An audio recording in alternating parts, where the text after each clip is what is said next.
எதையாவது அவனே கொலை போட்டுருந்தாங்க. அவனே கொலை போட்டுட்டு நல்லா நம்ம உட்காந்து கிச்சன்ல பாடிக்கிட்டு இருக்கேன். இன்னும் தேவன் பொங்கி வழியுது, இயேசுவை ரட்சித்தா நான் ஆடி பாடுவேன். அவன் வீட்டுல பிரச்சனை நடந்துட்டு இருக்கான். நாம் எல்லாரும் ஆண்டவர் சமூகத்திலே பக்தியோடு ஆராதிக்க வந்திருக்கிறோம். நம்முடைய யோசனை எப்படி இருக்கு? இன்னொரு வசனத்தை கூட வாசிக்கலாம். யோபு 15:16 வாசிக்கலாம். யோபு 15:16.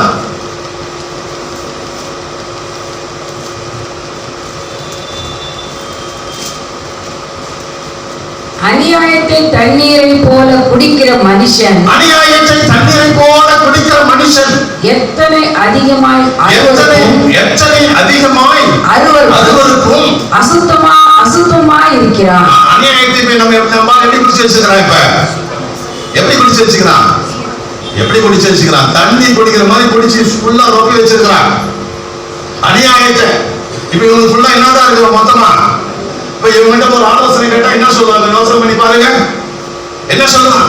அப்ப நம்ம இருதயத்துல அந்த அக்கிரமமான தண்ணீர் காணப்படுகிறது என்று சற்று சிந்தித்து பார்க்கணும். நம்ம இருதயத்தில் அப்படிப்பட்ட அக்கிரம அந்த சிந்தைகள், அந்த தண்ணீர் காணப்பட்டால் ஆண்டவர் சமூகத்திலிருந்து எந்த ஒரு நன்மையும் நாம் பெற்றுக்கொள்ள முடியாது. அல்லேலூயா, அல்லேலூயா. இன்னொரு வசனத்தை கூட நான் சுட்டி காட்டுறேன். இது கொஞ்சம் புரியுமான்னு பாருங்க. 2 சாமுவேல் 14 வசனத்தை வாசிக்கலாம். 2 சாமுவேல் 14. நாம் மரிப்பது நிச்சயம், நாம் எல்லாம் சாகிறது நிச்சயம், திரும்ப சேர்க்க கூடாதபடிக்கு தரையிலே சுமக்கிற தண்ணீரை போல இருக்கிறோம். தேவன் ஜீவனை பரிசுத்த நாமத்துக்கு ஸ்தோத்திரம். இந்த தண்ணீர் மனுஷனுடைய அந்த தன்மையை குறிக்கிறது. பேசுவான், மனுஷன் நிலத்திலே ஊறுகிற தண்ணீரை போல இருக்கிறான். அதை சேர்க்க முடியாதாமே. ஒரு குடம் தண்ணி எடுத்துட்டு போயிட்டு அந்த ரோட்ல கொட்டிட்டு 1 மணி நேரம் பொறுத்து அந்த தண்ணி நீங்க சேர்க்க முடியுமா மறுபடியும்?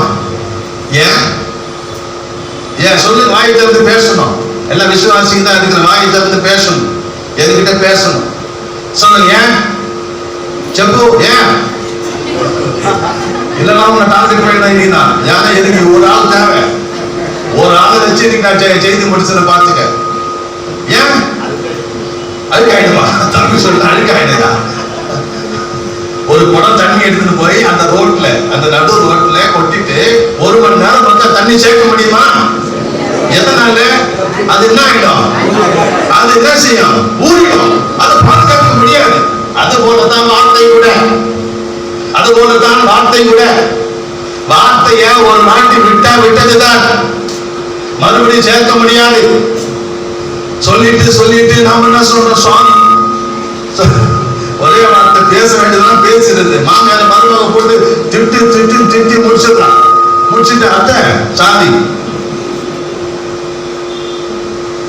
40 நாள் உபவாசம் எடுக்கிறாள். இனியாவது நிறுத்திக்கமா? எல்லாத்தையும் நிப்பாட்டணும். இந்த 40வது நாள் மொத்தமா முடியணும்.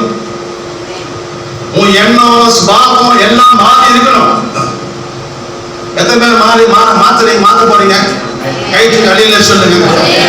சில பேர் அவசரம் நான் ஏன் மாத்தினா எது மாறிட்டு இருக்கேன். எல்லாம் மாறணும். புத்தி மாறணும், எண்ணம் மாறணும், வார்த்தைகள் மாறணும். அப்ப நம்ம எதையாவது பேசணும். வார்த்தைகளை பேசிட்ட பிற்பாடு மறுபடியும் என்ன செய்ய முடியாது? அதை நம்ம சேர்க்க முடியாது. கர்த்தருடைய பரிசுத்த நாமத்திற்கு ஸ்தோத்திரம். இன்றைக்கு மனுஷனுடைய தன்மைகள், சுபாவங்கள், எண்ணங்கள் அமிதமாகவே காணப்படுகின்றன. அப்ப இன்றைக்கு கர்த்தர் நம்முடைய வாழ்க்கையில ஒரு மறுரூபத்தின் வேலையை அவர் செய்யும்படியாய் விரும்புகிறார். ஆமென். இன்றைக்கு கர்த்தர் இப்படிப்பட்ட காரியத்திலிருந்து நம்மை விடுதலையாக்கும்படியாக இந்த சாயந்த நேரத்தில் அவர் நம்முடைய மத்தியிலே பேசிக் கொண்டிருக்கிறார். ஆமென். அவரால் செய்யக்கூடாத அதிசயமான காரியம் ஒண்ணுமே இல்லை. எத்தனை பேர் ஆமென் சொல்றீங்க? எத்தனை பேர் அவர் நல்லவர்னு சொல்றீங்க? எத்தனை பேர் அவர் நல்லவர்னு சொல்றீங்க? ஆமென். அல்லேலூயா. அவர் நல்லவர், அவர் வல்லவர், அவர் கிருபை என்றும் உள்ளது. அவர் நல்லவர், அவர் வல்லவர், அவர் கிருபை என்றும் உள்ளது. ஆமென். தேவ கிருபை என்றும் உள்ளது. கிருபை என்றும்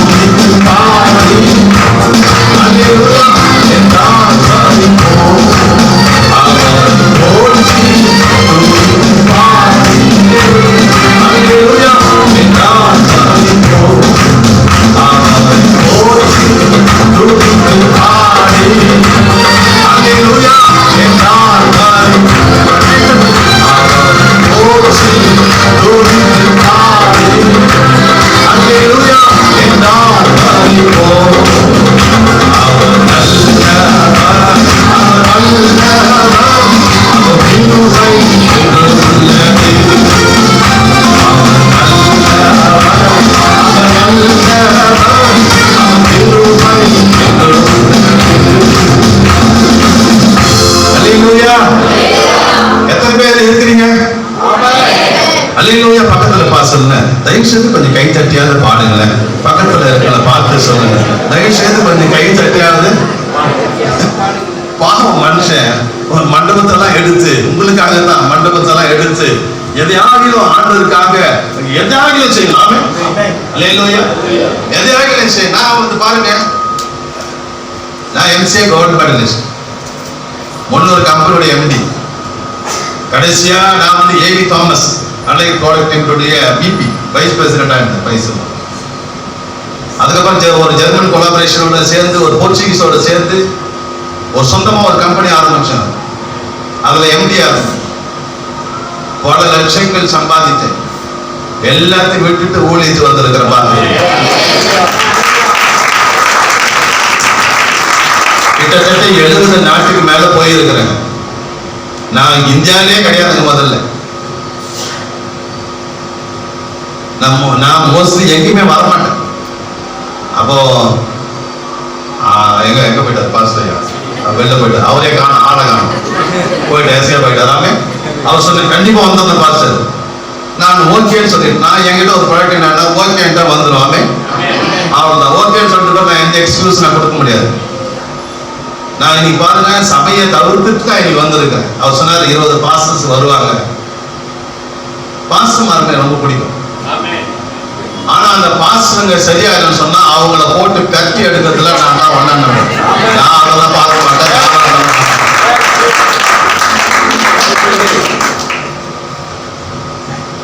அவங்க செய்ய வேண்டிய ஊழியத்தை ஒழுங்கு மரியாதை செஞ்சாங்கன்னா அந்த பெங்களூர் ரட்சிப்புக்குள்ள உள்ள வந்துடும். அது யாரா இருந்தாலும் அதை பத்தி எனக்கு கவலை கிடையாது. எனக்கு தூக்கி போட்டு அடிச்சாலும் சரி, அதை பத்தி கவலை கிடையாது. விசுவாசிகளை கூட திருத்திடலாம். இந்த பாஸ்டர்களை திருத்தது ரொம்ப கஷ்டமாகுது. என்னை சேர்த்தான் சொல்றேன், நானும் பாஸ்டர் தாங்க. ஒரு வெறி, ஒரு வைராகி ஆண்டவருக்காக பக்கத்துல கைப்பிடி, பக்கத்துல இவங்க நல்லா செய், மெசேஜ் நடந்துனே இருக்கும், ஓடினே இருக்கும். ஒரே போக்கும் வளர்த்தோம். நோவா பேழையில இந்த புறா இருந்துச்சுல, காக்கா புறா போறதும் வளர்றதும், போறதும் வளர்றதும், செல்போன் எடுக்கிறதும், போறதும் வளர்றதும். இந்த ஊழியக்கார மீட்டிங்ல நான் பண்ணாத பாடு எனக்கு ரொம்ப கஷ்டங்க. உண்மைதான் சொல்றேன்.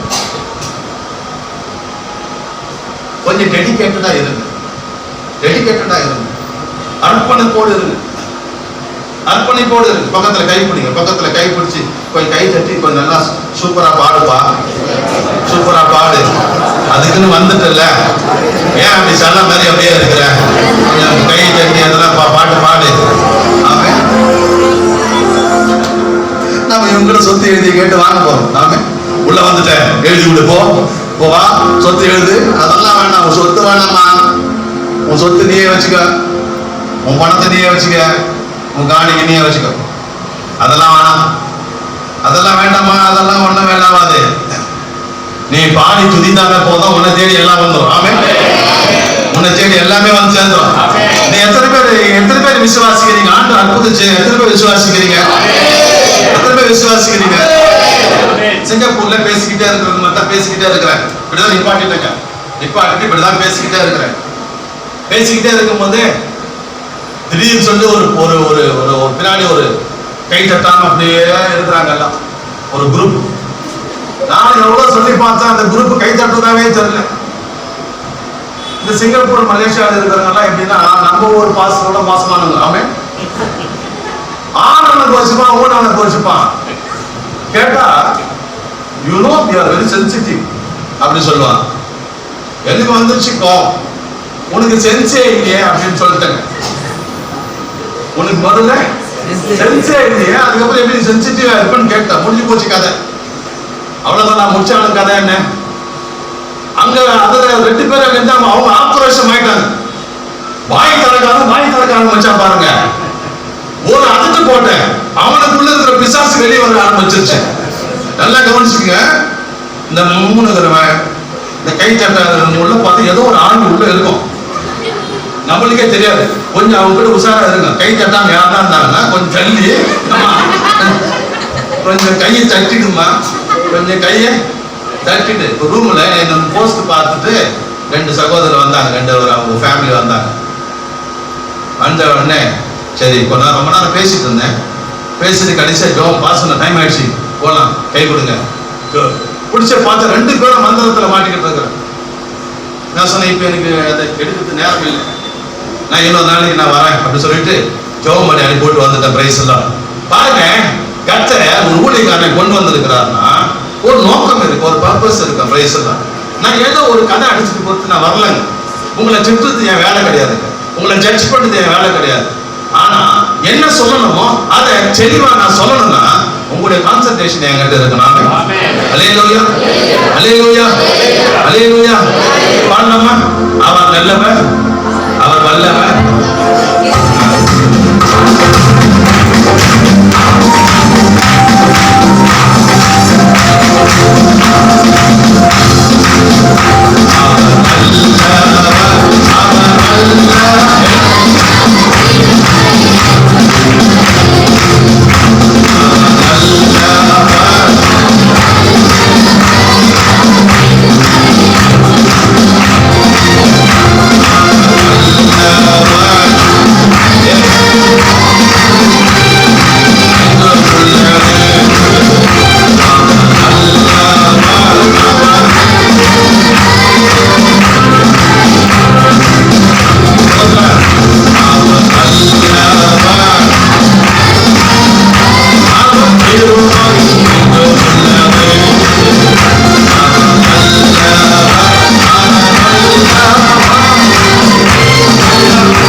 தேசத்துல பெட்டிக்குளங்கிறதான பட்டணத்துல ஒரு கன்வென்ஷனுக்காக நான் அழைக்கப்பட்டேன்.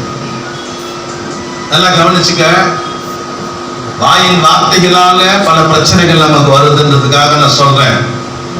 அதிகமா பேசுறதுனால ஹார்ட் அட்டாக் வருது, அதிகமா பேசுறதுனால நம்மளுக்கு கை கால் வராம போயிருதாமே.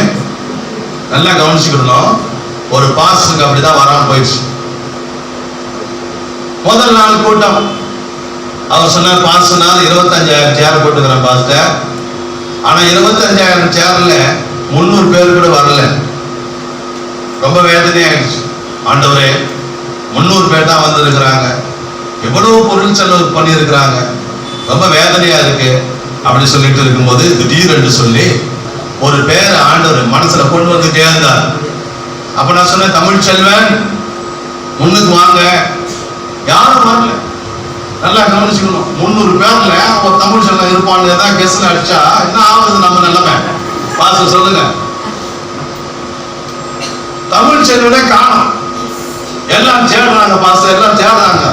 அப்ப என்ன நீங்க நினைச்சிருப்பீங்க, வந்துட்டாண்டா ஏதோ ஒண்ணு சொல்றீங்க, இதே வேலையா போச்சு உங்களுக்கு. எதனா வாய்க்கு வர பேரெல்லாம் சொல்லிட்டு இதையே பண்றாங்கல்ல. ஆனா ஒரு 1/2 மணி நேரம் பொறுத்து வந்தார், வீல் சேர்ல வந்தார். அவரை தள்ளிக்கிட்டு வந்தாங்க. அந்த பெட்டிக்குள்ள மணல்னால அந்த மணல்ல வண்டி மாட்டிக்கிச்சு. போட்டு வந்தாங்க. நான் பேர் என்னன்னு கேட்டா தமிழ் செல்வன் சொன்னார். அப்போ கை வரல, வாய் எல்லாம் போனேன். அப்ப அந்த பாஸ்டர், அந்த கூட ஒய்ஃப் இருந்தாங்க. நீங்க யாரு? நான் ஒரு பாஸ்டர்மா. இவரு பாஸ்டர், வவுனியா பகுதியில ஊழியம் செய்யறோம், நீங்க வந்திருக்குன்னு கேள்விப்பட்டு நாங்க வந்தோம். அப்ப என்ன ஆச்சு? இல்ல திடீர்னு ஏதோ ஒன்று பேசிக்கிட்டே இருக்கும்போது திடீர்னு இது மாதிரி ஆயிடுச்சு. அப்ப நான் சொன்னேன், இன்னைக்கு ஆண்டவர் அற்புதம் செய்வார், நீங்க விசுவாசிக்கிறீங்களா? விசுவாசிக்கிறீங்க? நல்லா கவனிச்சுக்கிடுங்க. நமக்குள்ளதான் எல்லாமே இருக்கு. நம்ம எவ்வளவுக்கு எவ்வளவு உள் வாங்குறோம் வசனங்கள், அவ்வளவுக்கு அவ்வளவு கிரியைகள் நடக்கும். ஆமென். நீங்கள் எப்படிப்பட்ட நிலவரத்தில் நீங்கள் வந்திருந்தாலும் சரி, இன்றைக்கு நிச்சயமா கர்த்தர் அற்புதங்களை கர்த்தர் செய்வார். பாருங்க, ஆண்டவர் சொன்னார், அவரை தொட்ட உடனே அவர் எழுந்திருச்சு ஒரே ஓட ஆரம்பிச்சார். இரண்டாவது நாள் 35,000 சேர் இல்ல 50,000 சேர் போடுற அளவுக்கு அந்த வெட்டிக்குள்ள கடற்கரை முழுவதுமாக கர்த்தர் நடத்தினார்.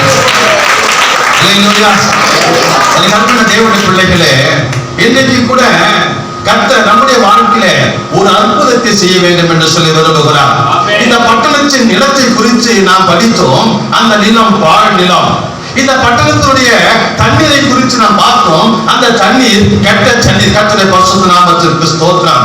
இது ஒரு மனிதனுடைய இருதயத்திற்கு அந்த பாழ் நிலத்தை நாம் ஒப்பிட்டு நாம் பேசணும். ஏன் அந்த நிலம் பாழ் நிலமாய் இருக்கிறது? இயேசு வாழ்ந்த நாட்களிலே அநேக உவமைகளை அவர் சொன்னார். அநேக உவமைகளை சொன்னார். மத்தேயு 13ஆம் அதிகாரத்திலே உவமைகளை சொன்னார். மார்க்கு 4ஆம் அதிகாரத்திலே சொன்னார். லூக்கா 8ஆம் அதிகாரத்திலே சொன்னார். அநேக உவமைகளை சொன்னார். அதிலே சில உவமைகளை நான் உங்களுக்கு சொல்லுகிறேன். மத்தேயு 13ஆம் அதிகாரம் 3-4 வசனத்தை நாம் எடுத்துக் கொள்வோமாக. அவர் அநேக விஷயங்களை ஊமைகளாக அவர்களுக்கு சொன்னார். கேளுங்கள், விதைக்கிறவன் ஒருவன் விதைக்க புறப்பட்டான். அவன் விதைக்கையில் சில விதை வழியருகே விதைந்து விழுந்தது. பறவைகள் வந்து அதை பட்சித்து போட்டது. நம்முடைய இருதயம் வழி அருகே விதைத்த நிலம் போல இருக்கிறதா என்று நாம் பார்க்க வேண்டும். இந்த வழி அருகே இருக்கக்கூடிய அந்த நிலம் யாருக்கும் சொந்தம் கிடையாது. அது யாருக்கும் சொந்தம் கிடையாது. ஏனென்று சொன்னால், ஒருவர் தனக்கு ஒரு நிலத்தை வாங்கினால் முதலாவது அந்த நிலத்திற்கு அவர் வேலி அடைந்து அவர் பாதுகாப்பார். ஆனால் வழி அருகே இருக்கக்கூடிய அந்த நிலம் யாருக்கும் சொந்தம் இல்லை. அந்த நிலத்துல வேலியும் இல்லை. அந்த நிலத்துல யார் வேண்டுமானாலும் போகலாம். மனுஷன் வேண்டுமானாலும் போகலாம். அதுல மிருகம் வேண்டுமானாலும் போகலாம். யார் வேண்டுமானாலும் போகலாம். ஏன் சொன்னா, அது யாருக்கும் சொந்தம் இல்லாத ஒரு நிலம். உங்களுடைய இருதயம், உங்களுடைய நிலம் யாருடையது? இன்னைக்கு ஆண்டவர் ஒரு கேள்வியோடு வந்திருக்கிறார். உங்களுடைய நிலம் எப்படி இருக்கிறது? உங்களுடைய இருதயம் யாருடையது? உங்களுடைய இருதயத்தை நீங்கள் யாருக்கு ஒப்பு கொடுத்திருக்கிறீர்கள்? சில யாருக்கு ஒப்பு கொடுத்திருக்கிறாங்க? பாவத்துக்கு ஒப்பு கொடுத்திருக்கிறாங்க. சிலர் பிசாசுக்கு ஒப்பு கொடுத்திருக்கிறாங்க. சில உலக சிற்றின்பங்களுக்கு ஒப்பு கொடுத்திருக்கிறார்கள். சில உலக பொருள் ஆசைகளுக்கு ஒப்பு கொடுத்திருக்கிறார்கள். பண ஆசைக்கு ஒப்பு கொடுத்திருக்கிறார்கள். அசுத்த இச்சைகளுக்கு ஒப்பு கொடுத்திருக்கிறார்கள். உலகத்தின் சிற்றின்பங்களுக்கு ஒப்பு கொடுத்திருக்கிறார்கள். இதுதான் வழி அருகே இருக்கின்ற நிலத்தினுடைய மோசம். அல்லேலூயா, அல்லேலூயா. இன்னைக்கு உங்களுடைய இருதயம் யாருக்கு சொந்தமாய் இருக்கிறது? உங்களை படைத்த ஆண்டவருக்கு அது சொந்தமாய் இருக்கிறதா? சற்று யோசித்து பார்க்க வேண்டும்.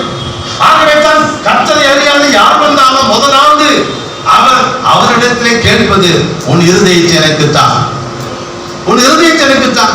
இன்னைக்கு நாம என்ன செய்யறோம்? நம்ம இருதயத்தை எடுத்துன்னு போயிட்டு யாருக்காவது கொடுத்துறோம். யார் கையிலாவது கொடுத்துட்டு நம்ம படாத பாடுபட்டுக்கிட்டு இருக்கிறோம். நம்ம இருதயம் யாருக்கிட்ட ஒப்பு கொடுத்திருக்கிறீங்க? உங்க இருதயம் யாருக்கு சொந்தமாக இருக்கிறது?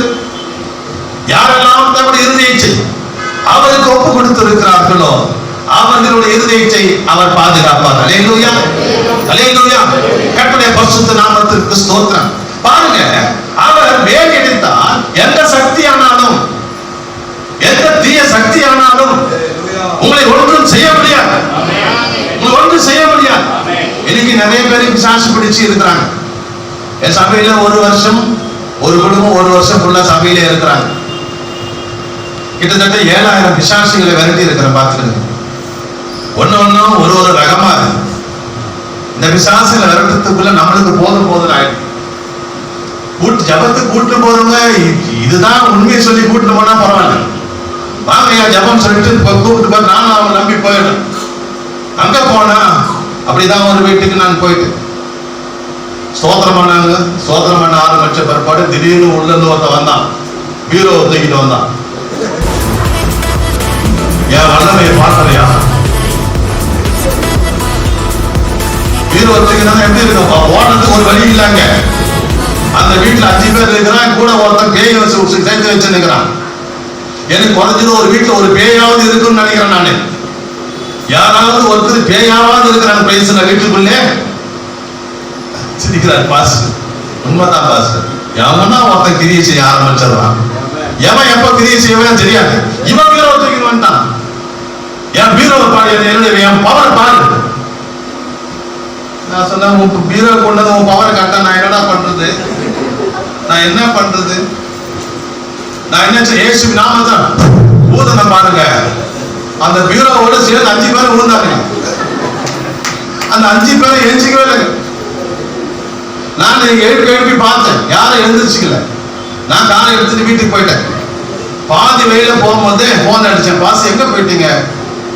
ஏமா ஜபத்துக்கு கூட்டு வந்து இந்த மாதிரி எல்லாம் அமக்கலம் பண்ணா எப்படிமா படுத்துன்னு தூங்கிட்டு இருக்கிறீங்க 1 மணி நேரம் நீங்க, இதுக்கு மேல நான் சமாளிக்க முடியாதுன்னு சொல்லிட்டு நான் போயிட்டேன். கூட்டுட்டு போறவங்க உண்மையை சொல்லி கூட்டுட்டு போன பாச, அதுக்கு வல்லமையை காட்டுன்னு அப்படிதான் ஒருத்தர் கூட்டுட்டு போயிட்டாரு. ஒரு சித்தூருக்கு ஒரு சர்ச்சுக்கு ஒரு பாஸ், அது காலமான கால் போட்டு உன்னதான் எதிர்பார்த்து உட்காந்துக்கிற வந்துட்டு யாருன்னு கேட்டு அல்லேலூயா. அதுங்களுக்கு என்ன பார்த்தா ஆகல, எனக்கு அதுங்களை பார்த்தா ஆகல. நான் ஒரு முறை முதல் முறை பெங்களூர் வந்தேன். நான் ஊரு பேரு இடமெல்லாம் சொல்ல மாட்டேன், அப்புறம் உங்களுக்கு தெரிஞ்சிடும். இடமெல்லாம் சொல்ல மாட்டேன், ஆனா சொல்லிடுறேன் எந்த இடம்லாம் சொல்ல மாட்டேன். வந்தேன். ஆனா எனக்கு ரொம்ப சந்தோஷமாயிடுச்சு. அந்த சர்ச்சில் எல்லாமே ஒயிட் அண்ட் ஒயிட், மொத்தமே ஒயிட் அண்ட் ஒயிட். பக்கத்துல கைப்பிடிங்க, நல்ல சர்ச்சு சொல்லுங்க பார்க்கலாம். நல்ல நல்ல சர்ச்சு தான், ஒயிட் அண்ட் ஒயிட்ல இருந்த நல்ல சர்ச்சு தானே.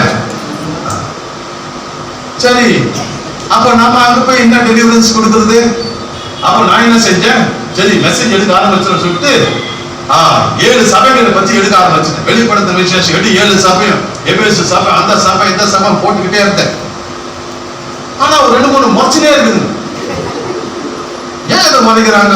ஒண்ணு அணிலே சொல்லுவோம், இல்ல ஏதோ பாட்டாத போனோம், இல்ல வசனமாவது வாசிங்க, கையை காட்டணும், ஒண்ணு முறைச்சிக்கிட்டே இருக்கு.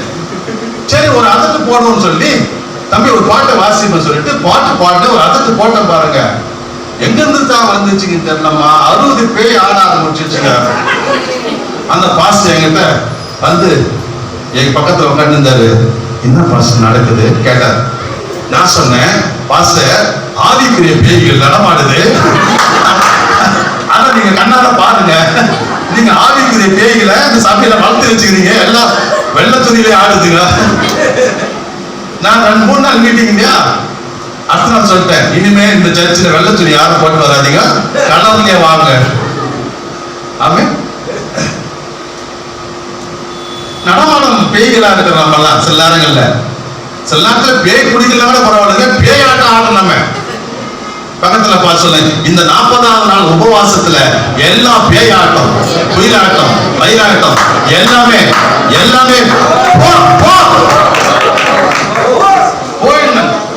போயிடுது, குடும்பத்தை கெடுக்குது. ஒரு சின்ன வார்த்தை ஒண்ணு பேசிட்டா போதும், அப்படியே 1 மணி நேரம் எடுக்கிறான். 2026 பிரச்சனைக்கு கலர்னா 2019 எடுக்கிறான்.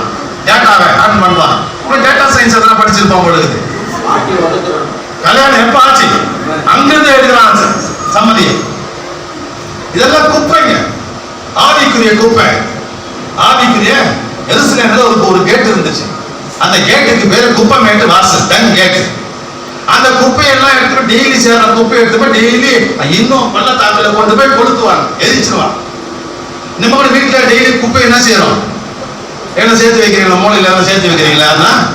சேர்த்து வைக்கிறதுல தானே எடுத்து என்ன செய்யறோம். அப்ப ஆவிக்குரிய வாழ்க்கையில நாமெல்லாம் கூட நாமெல்லாம் கூட இதான் எரிசலே. அப்ப நமக்குள்ள பல குப்பைகளை சேர்த்து வச்சுட்டு இருக்கோம், பல வருஷத்து குப்பை. இந்த குப்பையெல்லாம் மொத்தமா மாறணும். பேசலாம் இல்லையா? கர்த்தருடைய பரிசுத்த நாமத்திற்கு ஸ்தோத்திரம். பாருங்க, அவர் வேலை அடைத்தா எந்த சக்தியும் நமக்குள்ள வராது. எந்த சக்தியும் வராது, எந்த ஒரு தீய சக்திகள் நமக்குள்ள வரவே வராது. வழியறிக்கை வித நிலத்தின் மோசம் என்ன, சில விதைகள் விழுந்தது, அது என்ன செய்தது, பறவைகள் வந்து உடனே அதை பட்சித்து போட்டு விட்டது. கர்த்தருடைய பரிசுத்த நாமத்திற்கு ஸ்தோத்திரம். அப்ப நம்முடைய இருதயம் இப்படி இருந்தா நம்ம எவ்வளவு தான் வசனத்தை கேட்டாலும் சாத்தான் உடனே என்ன செய்யறான், எடுத்துக்கொண்டு போய் விடுகிறான். அந்த நேரத்துக்கு நமக்கு அப்படியே பாட்டு பாடணும்னு ஒரு ஆவேசம் வருது, உடனே ஆதிய பாஷை வருது, கூடவே சேர்ந்து எல்லாம் வருது. அந்த மண்டபத்தை விட்டு தாண்டி வெளியே போன உடனே உனக்கு என்ன பிடிச்சிக்கிறதுனே தெரியல. மொத்தமா போய் வீட்டுக்காரனை பார்த்தோன்னே அவனை பேய் பார்க்குற மாதிரி பாக்குறேன். என்ன இவ்வளவு என்ன அங்க ஆரம்பிக்கு, என்னாடி என்ன நான் என்னான்னு கேட்டதுக்கு இவன் என்னான்றிய அப்படின்னு ஆரம்பிச்சான்னா புட்டி போச்சு கதை. அங்க வரான் ஆண்ட வேலை வரான், ஆண்ட வேலை வரான். அப்ப நம்ம தான் பார்க்கணும். ஆகவே இந்த நிலமும் மோசமான நிலம். பிரைஸ் எல்லாம். இரண்டாவது ஒரு நிலம் இருக்கு. வாசிங்க மத்திய 13ஆம் அதிகாரம் 5-6 வசனத்துல பார்க்கும் பொழுது கற்பாறையான ஒரு நிலம். சில விதை அதிக மண்ணில்லாத கற்பாறை இடங்களில் விழுந்தது. கற்பாறையான இடத்துல விழுந்தது. பேசலாம் பாருங்க, கற்பாறையான நிலத்துல விழுந்தது விதை மண் ஆழமாக இல்லாததுனால, மண் ஆழமாய் இராததினாலே அது சீக்கிரமாய் முளைத்தது. அது சீக்கிரமாய் முளைத்து வெயில் ஏறின பொழுது தீர்ந்து போய், அது காய்ந்து போய், வேறில்லாமையால் உலர்ந்து போய், அது ஈரம் இல்லாமையினால் உலர்ந்து போய் விட்டது. பிரைஸ் எல்லாம். சில பேர் இருதயத்துல ஈரமே கிடையாது, அப்படி கல்லு மாதிரி என்னதான் நீ சொல்லி பாரு அப்படியே இருப்போம். ஏன்னா நீ கல்லடா, நீ ஈரமே கொஞ்சம் கூட ஈரம் இல்லை. பிரைஸ் எல்லாம். அப்ப நல்ல விளைச்சல் இருக்க வேண்டுமானால் அந்த நிலத்தின் மண் லகுவாய் இருக்க வேண்டும். பிரைஸ் எல்லாம். தேவப்பிள்ளையே நம்முடைய இருதயம் எப்படி இருக்கணும்? லகுவாய் இருக்கணும். ஆனால் பாருங்க, சில இருதயம் கற்பாறையான இருதயம் போல இருக்கிறது. பிரைஸ் எல்லாம். அப்ப நம்முடைய இருதயம் எப்படி இருக்கு? பக்கத்துல கேளுங்க, ஒரு இருதயம் எப்படி இருக்கு? கல்லு மாதிரி இருக்குதா? 40வது நாள்ல எல்லாம் கரைஞ்சு போயிருந்தோம். ஆமே. 40வது நாள் தான் 40 நாள்ல கரையிறதுக்கு நாள் இது. ஆமே. 40வது நாள்ல கரையணும். எல்லாமே கல்லு வந்து நம்ம உடம்புல இருக்கிற கல்லா இருந்தாலும் சரி, அது கிட்னி ஸ்டோன் எந்த ஸ்டோனா இருந்தாலும் 40 நாள்ல கரையணும். ஆமே. 40 நாள் உபவாசத்துல, ஆமா 40 நாள் உபவாசம் முடிஞ்ச உடனே பிசாசு வந்தா நின்னா. யாருக்கிட்ட வந்து நின்னா? ஆமா, பிசாசு இயேசுகிட்டே வந்து நின்னான்னு சொன்னா நீ மண்டபத்தை தாண்ட உடனே ஓடி நிப்பான் வந்து. 40 நாள் முடிச்சிட்டேன், இனிமே யாரு நீ நான் சொல்றதா கேட்கணும். ஒண்ணு சர்ச்சு போவாத, ஒண்ணுமே இனிமே எந்த கூட்டத்துக்கு போவாத. இனிமே 40 நாள் வரும்போது நீ பக்தி அப்படியே இருக்கணும். விரதம் 40 நாள் விரதம், 40 நாள் விரதம். என்னப்பா நான் சாப்பிட மாட்டேன். எப்ப சாப்பிடுறேன்? நைட்டு தான். நல்ல மூக்கப்படி நைட் சாப்பிடு.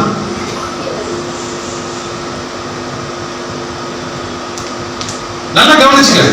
இந்த வாழ்க்கை மாற கூட்டங்கள் நல்லது, கூட்டங்கள் நல்லது. அதோட மாற்றம் ரொம்ப நல்லது. ஆமே. கூட்டங்கள் போது நல்லதா மாற்றம் வந்துச்சா? எல்லா கூட்டத்திலையும் பார்த்தா எல்லாமே இருக்கும். ஆமே. ஒரு கூட்டத்துல பார்த்தா ஒரு பேய் ஓடிடுச்சு. உடனே அந்த பாஸ் என்னாச்சு? நான் இனி வந்தேன், ஆடினேன், அப்படியே ஜாப் பண்ண விழுந்துட்டேன். பார்த்தா ஆட்டோமேட்டிக் அதே ஆடு வந்து, ஏய் நீ எத்தனை இடத்துல ஆடு வெக்கமே இல்லாம இது போய் ஆடினீங்க. ஆமே. ஆடிட்டு மேலே ஏறி நான் ஆடினேன்.